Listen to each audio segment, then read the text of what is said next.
قدوس يا سلام يا مؤمن يا مهيمن يا عزيز يا جبار يا متكبر يا Assalamualaikum warahmatullahi wabarakatuh.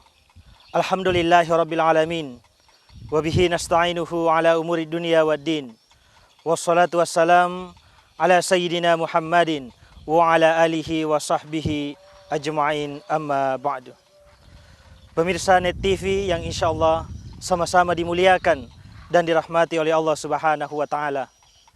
Tentunya sebagai umat yang beriman kepada Allah Subhanahu wa taala, maka tiada kata yang paling afdal kita ucapkan pada hari ini kecuali alhamdulillahi rabbil alamin.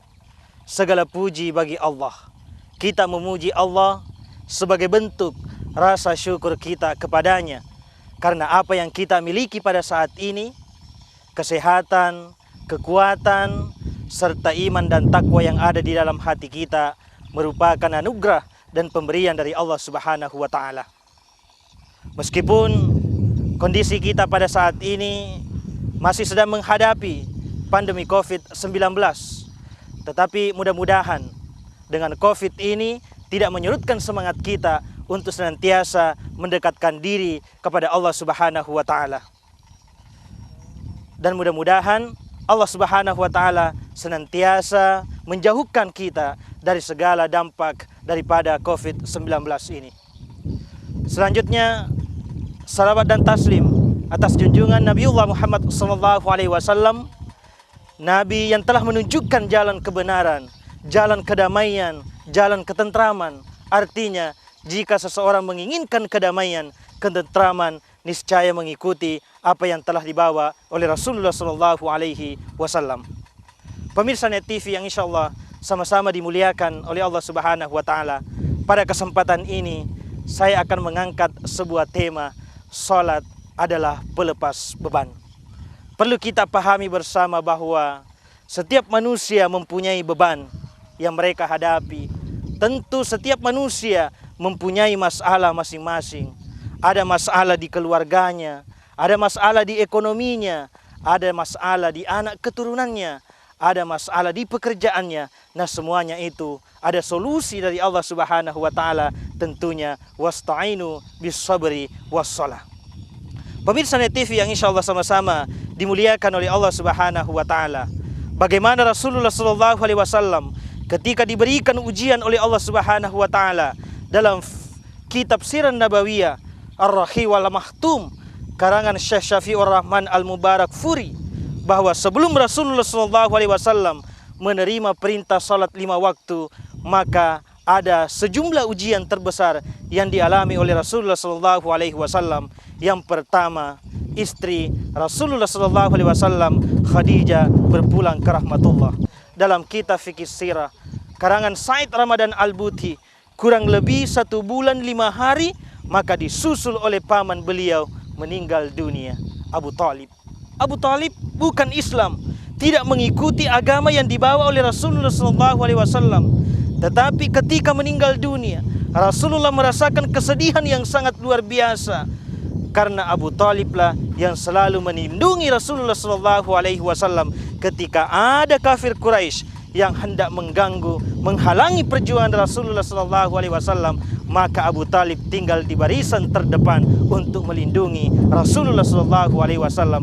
Ketika Abu Talib mati, maka Rasulullah merasakan kesedihan yang sangat luar biasa. Kemudian pada saat itu Rasulullah SAW memutuskan untuk hijrah ke Taif dengan harapan mendapatkan pertolongan dan perlindungan.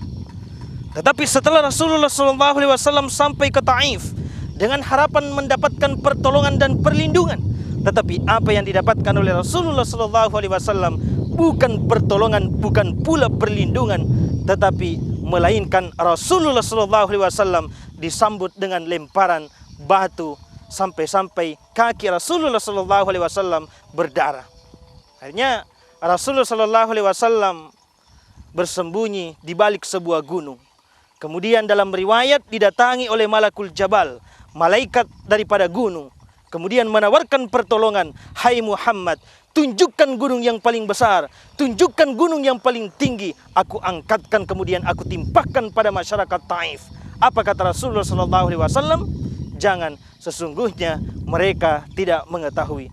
Rasulullah diberikan ujian oleh Allah Subhanahu wa taala, merasakan kesedihan yang sangat luar biasa, kemudian ditimpa kesedihan lagi, tetapi Rasulullah SAW tidak pernah berputus asa terhadap pertolongan dan rahmat Allah Subhanahu wa taala. Kemudian, mi'rajkan kepadaku, aku akan berikan hadiah sehingga kesedihan yang dialami bisa hilang. Akhirnya Rasulullah SAW dimi'rajkan, maka mendapatkanlah sebuah hadiah, yakni perintah salat 5 waktu. Setelah Rasulullah SAW menerima salat 5 waktu ini, Rasulullah tidak pernah merasakan kesedihan lagi.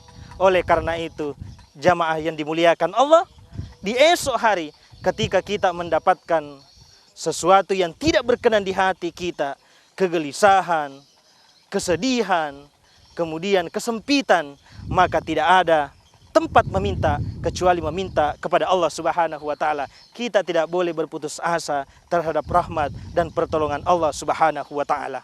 Kita kembali. Bagaimana Nabi Ibrahim alaihissalam? Nabi Ibrahim ketika telah menghancurkan berhala Raja Namrud pada saat itu, maka muncullah kemurkaan Raja Namrud. Kemudian mengutus pasukannya untuk mengumpulkan kayu bakar. Setelah kayu bakar itu terkumpul setinggi dan sebesar gunung, akhirnya Raja Namrud memerintahkan untuk membakar kayu bakar itu, kemudian melemparkan Nabi Ibrahim di tengah kobaran api yang sangat besar. Secara akal manusia, maka kita meyakini bahwa Nabi Ibrahim tentunya meninggal dunia dalam kobaran api yang sangat besar karena kepanasan.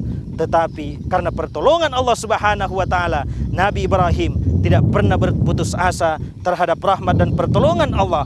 Apa yang terjadi? Allah berfirman di dalam Al-Quran, ya nar, hai api, kuni bardan, dinginlah engkau, wasalaman ala Ibrahim, dan selamatkan Nabi Ibrahim. Sebagian ahli tafsir mengatakan, jika seandainya saja Allah tidak menyambung ayatnya wasalaman ala Ibrahim, maka Nabi Ibrahim meninggal dunia dalam kobaran api, dalam keadaan kedinginan. Pemirsa Net TV yang insya Allah sama-sama dimuliakan oleh Allah Subhanahu wa taala.